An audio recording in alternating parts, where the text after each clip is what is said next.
And people should not for a second underestimate the incredible, extraordinarily amazing magnitude of what's going on. Yes, we need to know what the manipulation and the conspiracy is doing, so we streetwise to it, and there are enormous numbers of people who still don't realize they're slaves, who need that information to realize that they are, then they can do something about it. David, we got to go to calls. We got to go to calls. Mate. Ladies and gentlemen, the bottom line is this: Infowars.com, PrisonPlanet.com, DavidIcke.com.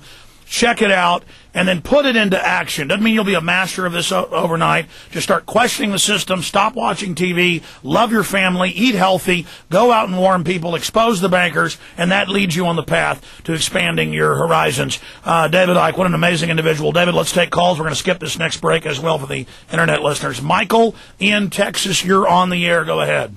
Is this me? Yes, sir. Okay, Hello, Michael, yes. Hey, thanks, man.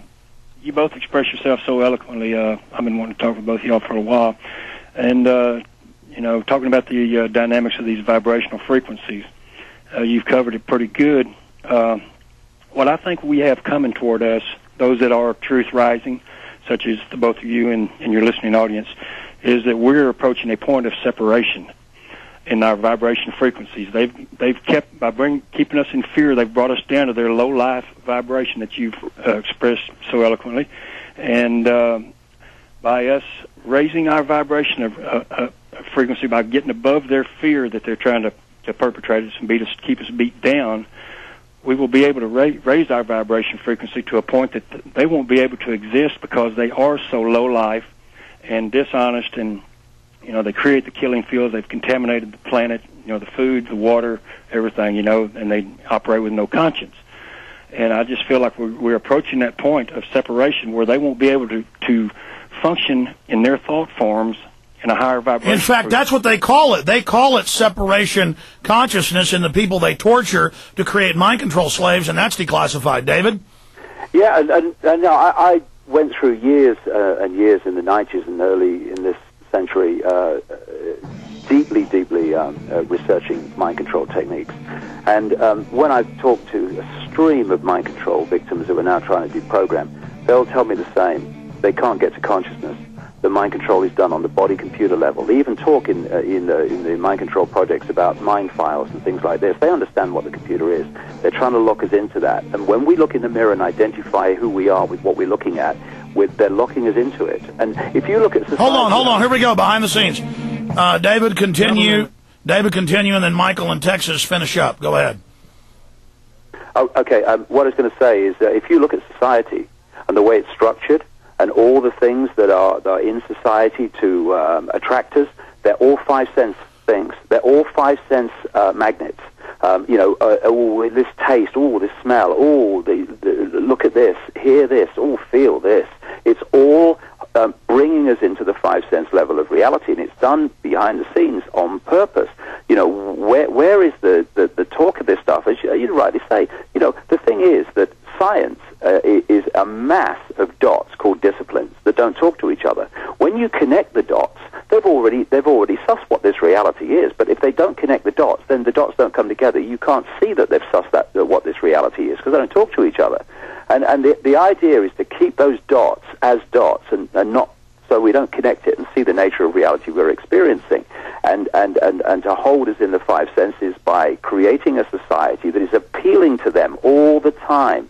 We should be talking about this in the schools and the colleges. We should be talking about this in the media. I mean, big questions, which is where you get big answers from. What is reality? Who are we? Where are we? Why are these big questions never asked in the mainstream of public information? David, here's an example. The big answers. Here's an example, and then we'll let Michael finish up. They're constantly putting out fish lures to drag us into petty, base 5 senses or the basic instincts for the bestial survival level, and through fear, they try to put us into the primitive level. That's a way for a psychologist or sociologist or a Jungian or somebody to put it very, very simply. But an example is, I'll watch TV just to monitor, maybe 2 or 3 times a week, but I can barely do it. and I'll be on the treadmill in the garage watching Fox TV, and there's these beautiful info babes smiling, putting sexual desire looks, licking their lips, staring at you like, no, oh, and I catch myself shifting into a primitive level, liking her, looking at her, because she's been trained through the TV to look at everyone like she wants to have passionate, wild, primitive sex with you right now, and the programmers know that that's what they're doing, and then the men that are on those shows, on Fox especially, they're going for what women want, a man who's sweet and loving and wants to hear them, and they'll, oh, yes, as they report the news, it could be about anything. Oh, good, thank you. It's all about a fake genuineness. So there's an example of the false reality. It's a TV, it's a signal, the woman isn't there, the man isn't there, but it is just base, complete, total and absolute programming, manipulating the senses of the brain, and people get invested in the ride, like Bill Hicks said. They get invested in the false paradigm, and they get mad at you when you're trying to get them to struggle out of it. Here we go, final segment. Okay, David, I was talking about Fox News and TV and how the woman lustfully looks at you through the TV, but it isn't real. It's a digital image, and she isn't really personally looking at you. They're manipulating our basic genetic code as a mammal. You're saying rise above that. David Icke, and then finish up Michael. Yeah, I mean, you know, the five senses are there, and we can enjoy them, and we experience this world through them. But once the five senses become the only or the master level of experiencing, we can be lied to and manipulated through that. Yeah, I mean, we are then in the trap. We're then in the mouse trap. They've got us.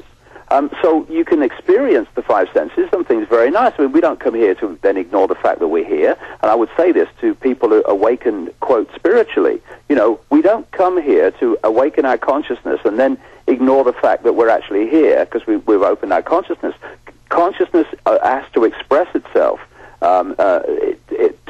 to make the changes that in society. That faith without works is dead. Faith without, I mean, if you've really changed your consciousness from evil and destruction to love and light, you're going to try to help people. Quickly finish, Michael. All the time. You're going to try to do what is right. Not even try. You're going to do what is right. You're going to do it. If you're not doing that, then don't kid yourself. You've got expanded consciousness. Yeah, Michael, anything else? Yes, sir.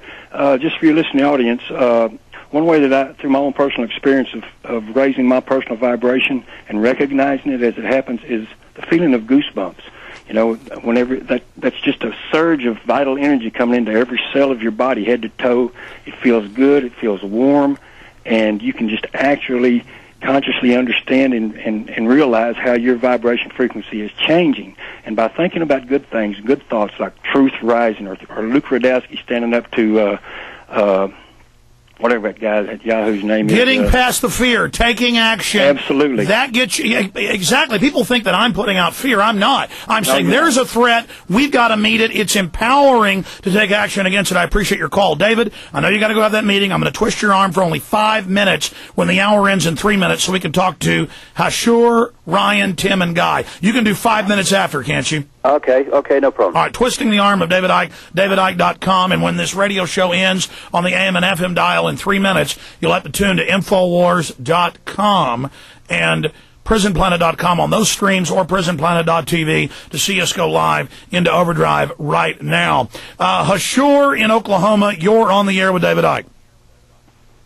Hello? Yes, sir, you're on the air. Yes, Mr. Jones, I've been listening to you for about 3 years now, and I have quite an extensive notebook of notes that I've been keeping relative to many of your shows.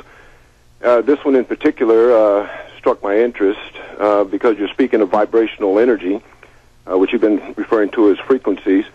And I've been studying that phenomenon for some time now, mainly through ancient languages.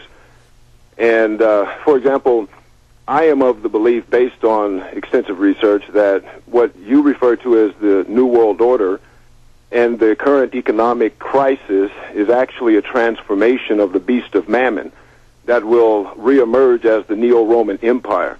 And one of the reasons I say that is because of the calendar that Western culture and most of the industrialized world lives by is the same calendar that was implemented by Julius Caesar in 46 BC. And that what we are experiencing now is in fact the culmination of the prophecy relative to... All right, stop right there. I got to jump because we're ending the main transmission. Only 5 minutes left with David Icke, davidicke.com. Again, my websites are Infowars.com and PrisonPlanet.com. When David leaves us in 5 minutes, I'm going to cover the latest economic developments in overdrive only at Infowars.com.